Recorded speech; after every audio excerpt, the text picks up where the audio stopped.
সংসদে পুশিন নিয়ে আলোচনায় আগ্রহী নয় সরকার। এ বিষয়ে নোটিশ দিলেও তা প্রত্যাহারে চাপ দেওয়া হচ্ছে বলে অভিযোগ করেছেন বিরোধী দলীয় নেতা।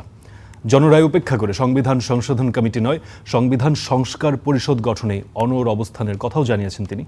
দুপুরে সাংবাদিকদের সঙ্গে মতবিনিময়ে এসব কথা বলেন তিনি।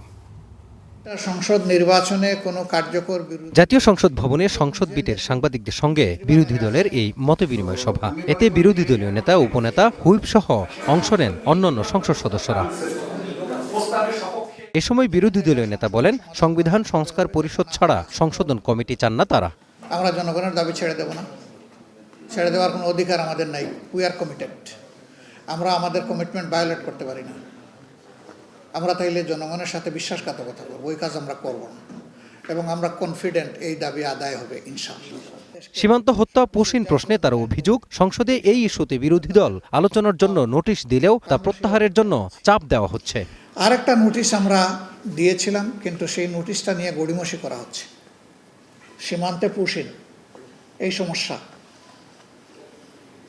আমার নোটিশদাতাকে ডেকে নিয়ে বলা হয়েছে যে এটা সেন্সিটিভ ইস্যু, আপনি একটু উল্টো করেন। তিনি বলছেন আমি উল্টো করব না। সেন্সিটিভ ইস্যু বলেই তো আমি আলোচনা করতেছি, দেশের স্বার্থে, স্বাধীনতা সার্বভৌমত্বের স্বার্থে।